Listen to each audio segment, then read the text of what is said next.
సోదరులారా, చాలా విషయాలు పెద్దలు మాట్లాడారు.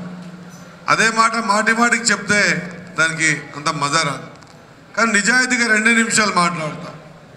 ముందుగా మొదటిది, పాలమూరులో ఎంతో భయభ్రాంతులకు గురి చేసిన, అసలు ఊహలో కూడా లేకుండా 1,00,000 మెజారిటీ అన్నారు, 80,000తో గెలుస్తామన్నారు, 60 అన్నారు, 40కి వచ్చిండ్రు, 20కి వచ్చిండ్రు, 5 అన్నా 5,000తో గెలుస్తామన్నారు. కానీ కాంగ్రెస్ పార్టీ, పాలమూరు కాంగ్రెస్ పార్టీ కార్యకర్తల దెబ్బకు 19,000తో ఓడిపోయారు. మంచి మంచోళ్ళని మట్టి కరిపించే శక్తి ఓటుకు మాత్రం ఉంది, ఆలోచన విధానానికి ఉంది. మీ అందరి ఆలోచనతో ఈ ప్రాంతం అంతా ప్రశాంతంగా ఈరోజు నడుస్తూ ఉన్నది. అందుకే మీ అందరికి కూడా హృదయపూర్వక కృతజ్ఞతలు. మా ఎన్ఎం శ్రీనివాసరెడ్డి గెలిపించినందుకు మనస్ఫూర్తిగా ధన్యవాదాలు చెప్తారని మాత్రమే మీ దగ్గరకు వచ్చిన తెలియజేసుకుంటూ, ఒక విషయం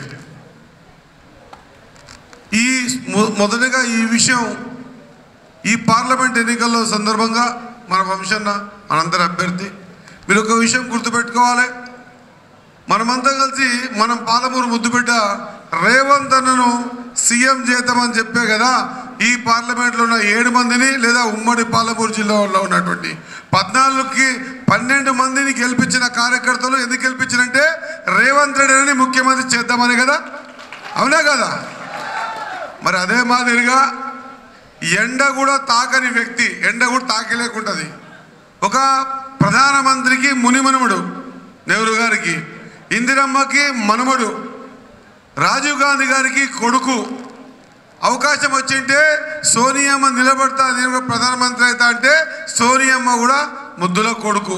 ఆయన నిలబడాలనుకున్నా కూడా ప్రధానమంత్రి కావడానికి ఎన్నో అవకాశాలు ఉన్నా కూడా ఈ దేశ ప్రజలే నాకు కావాలని చెప్పేసి ఈ దేశంలో విచ్ఛిన్నమవుతున్నటువంటి ఈ సందర్భాన్ని ఎటువంటి పరిస్థితుల్లో అందరినీ కలపాల, మతాల పేరు మీద, కులాల పేరు మీద ఈ దేశాన్ని విభజిస్తూ ఉన్నారు. కాబట్టి ఈ దేశాన్ని భారత్ జోడో అనేటువంటి కార్యక్రమం తీసుకొని కన్యాకుమారి నుంచి కాశ్మీర్ వరకు 4,080 కిలోమీటర్లు నడిచి, 2వ విడతగా 6,000 కిలోమీటర్లు, మొత్తం 10,000 కిలోమీటర్లు నడిచిన వ్యక్తి.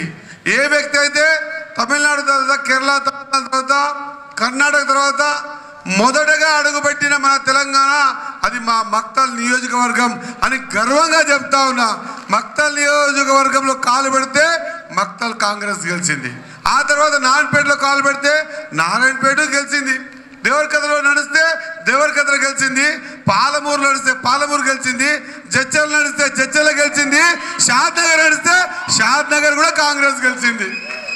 ఆయన ఎక్కడెక్కడ అడుగు పెడితే అక్కడంతా కూడా కాంగ్రెస్ పార్టీ ఎమ్మెల్యేగా గెలిచిన మేమందరం కూడా మీ అలాంటి కాంగ్రెస్ పార్టీ కార్యకర్తలతో కోరుతా ఉన్నాం.